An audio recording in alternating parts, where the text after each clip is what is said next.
सड़क, रात का समय, समुद्र के सामने फुटपाथ, वहीं पर एक बिजली का खंभा, एक पेड़, एक लेटर बॉक्स।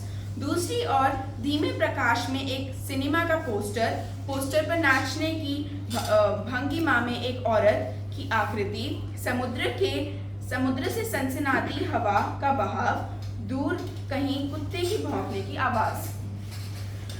राम राम राम, रात बहुत हो गई। आजकल की रातें कैसी हैं? जल्दी बीतने में ही नहीं आती। दिन तो कैसे न कैसे हड़बड़ी में बीत ही जाता है, लेकिन रात को बड़ी बोरियत होती है। तब भी बरसात की रातों से तो ये रातें कई अच्छी हैं। पेड़ राजा, बरसात की रातों में तो रात भर भीगते रहो, बादलों के आने वाले पानी की मार खाते रहो, तेज हवाओं में भी बर्फ को कसकर पकड़े बराबर एक टांग पर खड़े रहो। बिल्कुल अच्छा नहीं लगता। उस वक्त लगता है इससे तो अच्छा था ना होता बिजली के खंभे का जन्म, बल्कि तब दूर कहीं भाग जाने का ही जो होता। मुझ पर भी एक रात आसमान से गड़गड़ाती बिजली आकर पड़ी थी। अरे बाप रे, वो बिजली थी या आफत? याद आते ही अब भी दिल धक धक करने लगता है। और बिजली जहाँ गिरी थी वहाँ खड्डा कितना गहरा पड़ गया था। खंबे महाराज, अब जब कभी बारिश होती है तो मुझे उस रात की याद वो आती है। अंग थर थर कांपने लगते हैं। मेरी तबीयत ही लोहे की है जो मैं बीमार नहीं पड़ता, वरना कोई भी इस तरह बारिश ठंडी धूप में खड़ा रहे तो जरूर बीमार पड़ जाए, पर जाएगा ना नहीं। लेकिन कितनी दिन बीत गए, कितनी रातें, लेकिन मैं बराबर इसी तरह खड़ा हूँ। चुंगी की ये नौकरी भी कोई नौकरी है? अपने पत्तों से कोट पहनकर मुझे सर्दी, बारिश या धूप में उतनी तकलीफ नहीं होती, तो भी तुमसे बहुत पहले का खड़ा हूँ मैं यहाँ। यहीं मेरा जन्म हुआ, इसी जगह। तब सब कुछ कितना अलग था यहाँ।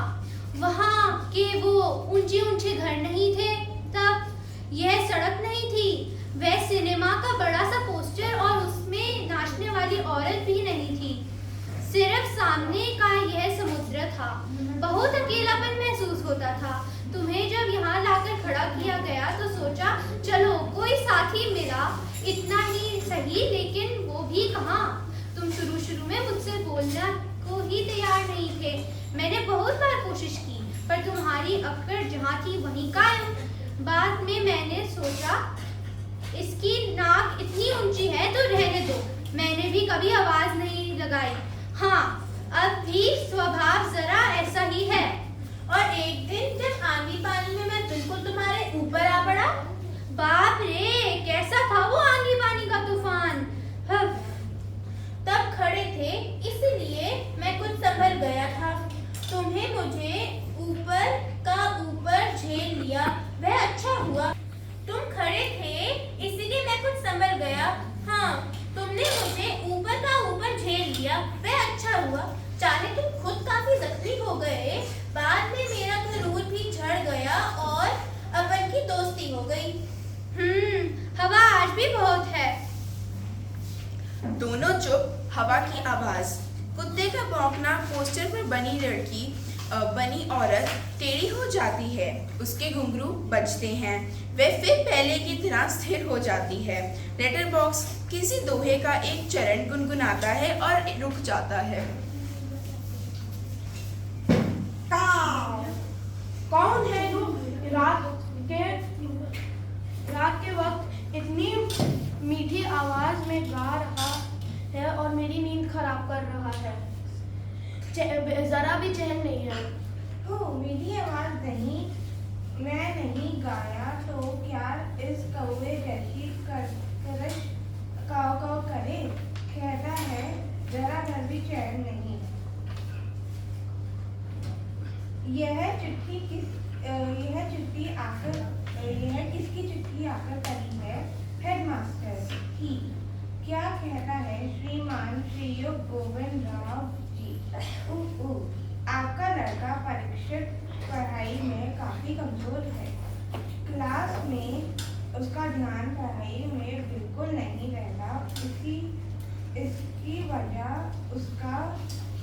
क्लास से गायब रहना, बंटे खेलना ज़्यादा अच्छा लगता है। आप एक बार खुद आकर मुझसे मिलिए। परीक्षक के पापा हेडमास्टर से मिल भी लेंगे तो क्या हो जाएगा। स्कूल में बच्चे पढ़ने नहीं, क्लास से गायब रहकर बंटे खेलते रहे। इसका क्या मतलब? फीस के पैसे क्या फोकट में आते हैं? सभी पापा लोग ऑफिस में इतना काम करते हैं, तब कहीं जाकर मिलते हैं पैसे। उन्हें यह बच्चे फोकट के समझे। आखिर क्यों? मुझे हेडमास्टर होना चाहिए था। इस परीक्षा के होश तब मैं अच्छी तरह सिखाने लाता। ये किसकी है? क्यों लाल ताऊ, आज किस के पत्र चोरी चोरी पढ़ रहे हो? चोरी किसकी है? सभी चिट्ठियाँ मेरे ही तो कब्जे में होती हैं। अच्छी तरह रोज पढ़ता हूँ। कब्जे में होने का मतलब यह तो नहीं लाल ताऊ कि लोगों की चिट्ठियां फाड़ कर पढ़ते रहो। पोस्टमास्टर को पता लग गया तो? चलता है, पता तो चल जाने दो। मेरी तरह यह रात दिन बैठकर दिखाए तब पता चले। परसों वह पोस्टमैन मेरे पेट से लेके चिट्ठियाँ निकाल रहा था और मुझे इतनी लंबी जम्हाई आई कि रुकी। वह देखता ही गया। चिट्ठियाँ का बंडल बनाकर जल्दी चलता बना वह। लेकिन यह लेटर बॉक्स इससे नहीं बोरियत होती। एक जगह बैठे कहता हूँ, 4 चिट्ठियाँ मैंने बहलाने के लिए पढ़ ली तो क्या हो गया? लेकिन चिट्ठी जिससे लिखी गई हो लाल ताऊ उसी की पढ़नी चाहिए। वह प्राइवेट होती है, प्राइवेट। मैं कहाँ किसी की चिट्ठी पास रख लेता हूँ। जिसकी होती है उससे मिल भी जाती है। किसी की गुप्त बातें मैं कभी बाहर निकलने देता हूँ। वह मुझे तकती रहती है। इसीलिए तो मुझे अपना बहुत महत्व लगता है। कोई आ रहा है लगता है। सब चुप हो जाते हैं। पोस्टर पर बनी नाचने वाली का संतुलन फिर से बिगड़ता है। फिर पहले की तरह स्थिर और स्तब्ध हो जाती है। तेज हवा की बनबनाहट, भिखारी जैसा एक आदमी आता है। उसके कंधे पर सोई हुई एक लड़की है। मैं बच्चे उठाने वाला हूँ। दूसरा कोई काम करने की मेरी इच्छा नहीं होती। अभी थोड़ी देर पहले एक घर से यह लड़की उठाई है मैंने। गहरी नींद सो रही है, अब तक उठी नहीं है, उठेगी भी नहीं। मैंने इसे थोड़ी बेहोशी की दवा जो दी है। अब मुझे लगी है भूख। दिन भर कुछ खाने का वक्त ही नहीं मिला। पेट में जैसे चूहे दौड़ रहे हो। तो ऐसा किया जाए, इसे यहीं लेटाकर अपने जरा कुछ खाने की तलाश करें। देखें कुछ मिल जाए तो। इतनी रात गए यहाँ इस वक्त अब किसी का आना मुश्किल नहीं।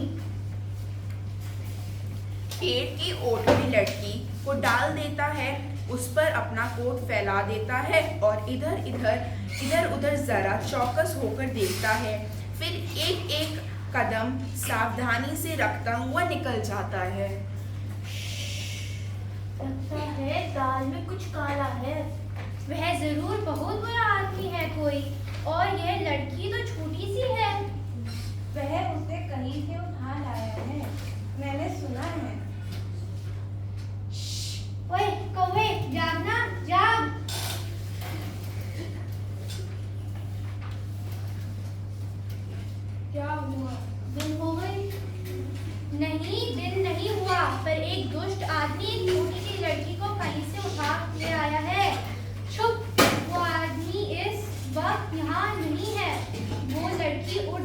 तो चिल्लाएगी।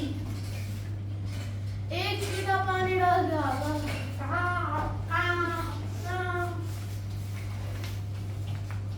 भयंकर, बहुत भयंकर। बच्ची बहुत ही प्यारी है, कौन जाने किसकी है। नासपीते ने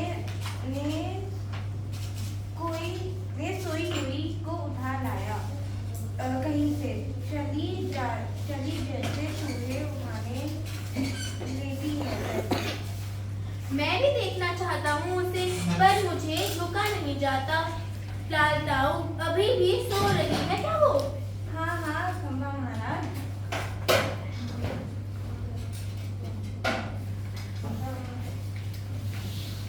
कौन उठा लाया? कौन उठा लाया? किसे? अब बोलो। इस छोटी लड़की को एक दुष्ट आदमी उठा लाया है। अच्छा, यह लड़की और वह दुष्ट आदमी कौन है? इसे उठाकर लाने वाला। वह जरा गया है खाने की तलाश में, भूख लगी थी उसे। थोड़ी ही देर में आ जाएगा नासपीता और यह खिलौने सी बच्ची। नहीं ऐसी कल्पना भी नहीं की जा सकती। कौन जाने क्या होगा इस बच्ची का। हाँ सच, आजकल कुछ दुष्ट लोग बच्चों को उठा ले जाते हैं। मैं तो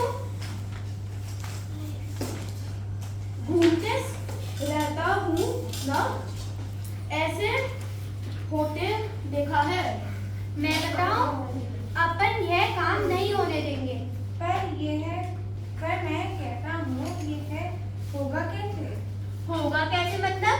उस दुष्ट को मजे से इस बच्ची को उठा ले जाने दे। मैंने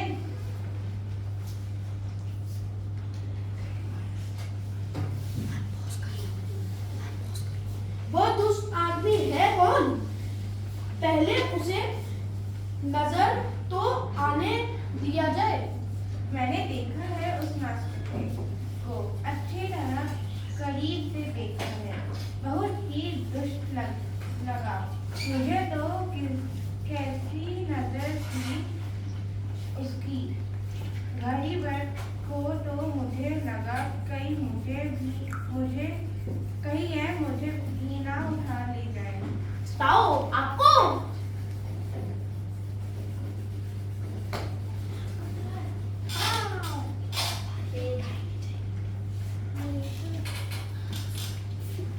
खो खो करके हंसता है। छोटी लड़की अब तक कुछ जाग चुकी है। अधखुली आंखों से सामने देखती है। पेड़, खंबा, लेटर बॉक्स और कौवा एक दूसरे से बातें कर रहे हैं। इतना मुंह फाड़ कर हंसने की क्या बात थी इसमें? उसकी वह गंदी नजर यहाँ से मुझे भी खूब अच्छी तरह दिखाई दे रही थी। छोटे बच्चों से उठाने से ज्यादा बुरा काम क्या हो सकता है। लड़की उठकर बैठ जाती है। स्वप्न देखने जैसा भाव मुद्रा। कैसा मन होता है नासपीतों का। उनका वही जाने।